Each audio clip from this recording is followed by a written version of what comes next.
To all the younger folk in the audience, you might not believe this, but there was once a time when physical game manuals were a common occurrence. A compact booklet nestled neatly in the disc case inlay, these were the absolute business. No, really. They weren't just a control scheme or an explanation of the core mechanics of the game, they had flavour to them. Big flavour, Guy Fieri flavour. Character bios, item descriptions, concept art, sometimes even hints and tips on how to get past certain roadblocks. It was the thing you read in the car on the way home from the shop to get you hyped to play. It stimulated the salivary glands, allowing us to imagine the wild adventures we were about to embark on. There was ritual and anticipation around such pleasures, something that's been somewhat lost in the thrall of a modern digital age.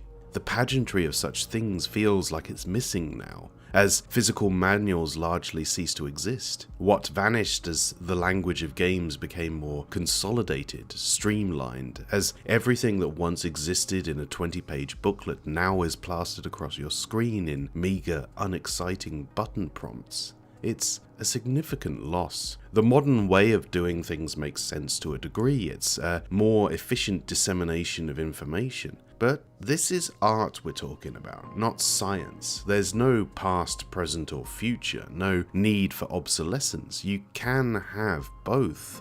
Tunic is a game that understands this distinction. It's Zelda by way of Dark Souls, it can't be denied. Elements of past and present spliced together to craft what appears to be a really lovely little adventure starring a cute Vulpine avatar, but what is in fact a game that challenges your ability to navigate complex information, sometimes with key elements missing. Core to this web of exploration is its manual.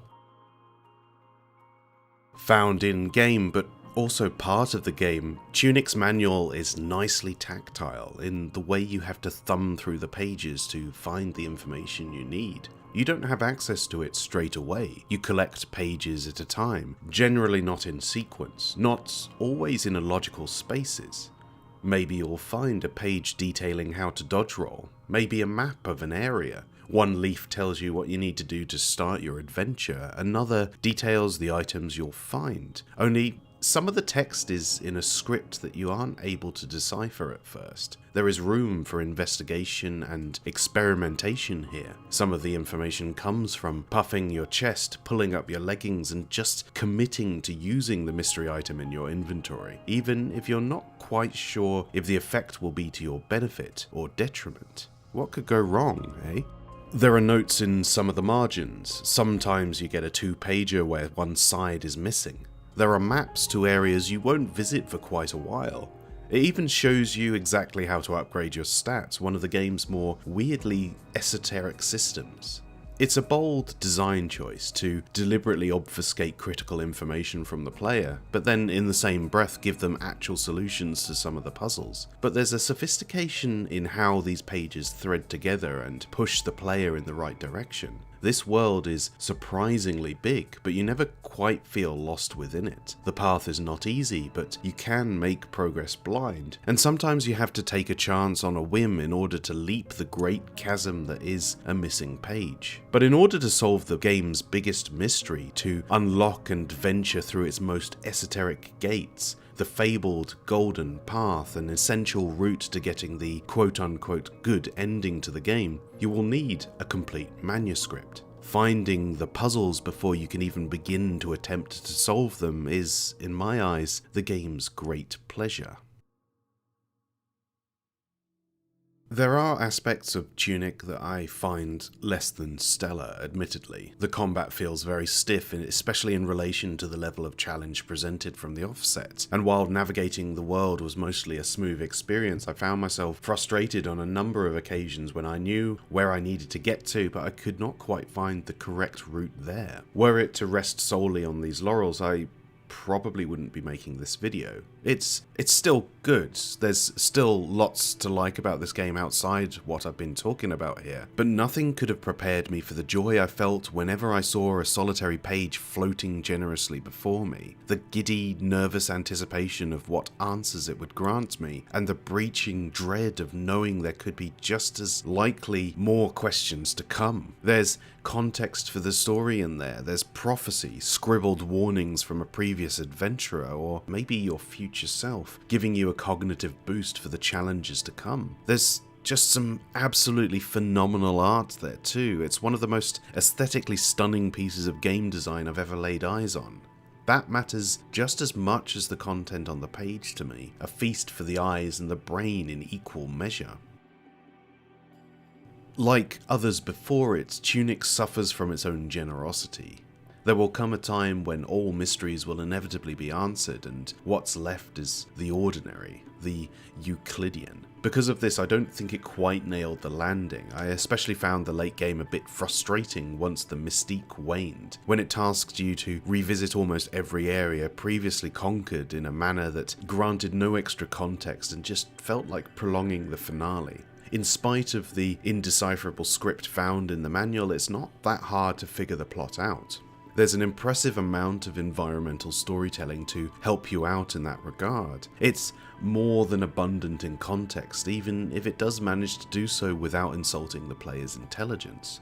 I wouldn't call this a criticism, however, since it's symptomatic of a particular form of entropy that no experience, no matter how brilliantly crafted, can escape from. It's the same waning enthusiasm I felt for Outer Wilds, elevated by how the mystery is designed and what tools it uses to guide the player. Eventually, unless presented with the impossible vastness of the infinite, no corners will be left unturned. And while I think a certain degree of unanswered question helps to sell a literary world as far beyond the reach of us mere mortals, it's no great sin to allow complete and total discovery too. As an aside, do you remember the game Fez, the cutesy perspective-shifting platformer with pixel-perfect controls? The game whose dev team were cursed to live in the shadow of the meltdown their temperamental lead designer had. That game used real dirty obfuscation tactics for the final stretch of its enduring mystery, including one puzzle that to this day I believe has never been solved the intended way. The community literally brute forced a solution in order to find any semblance of peace, but there are still lingering secrets that have yet to be found. You don't even get an in-game codex or any sense that there is an additional enigma to wrap our grey matter around. It was obsessive curiosity that led to this last great expedition. For this reason, I'm grateful to Andrew Schuldeis for his munificence in actually letting you know there is a golden path to begin with. You still have to put the work in, but at least you know there's more work to be done, else the ending as presented otherwise would have left a really sour taste in the mouth. In my time with Tunic, I found it to be an impressive gaming experience for a number of reasons. I feel like it backs up the nostalgia factor it plays on with some solid gameplay and a really interesting world to explore, hand in hand with this central mystery uncovered through the pages of its manual, a throwback to an older generation that afforded itself the confidence to entrust to the imagination of its audience to fill in the gaps. In a way, it's not even really about a mystery that needs to be unearthed, but rather a story that chooses to be told in a more unusual ludolic manner. Beyond everything else, my love for the artificial physicality of its manual, my frustration at some of the combat encounters and world design elements, the general satisfaction I had just poking around and discovering secrets. It is this method of storytelling that I believe to be the jewel in the game's crown, allowing itself to embrace the fact that it's a game and use decades-old conventions to bring us a tale in a format that could only be done in this medium. It could have just been a cute game about a fox going on adventures. Instead, it chose to be much more.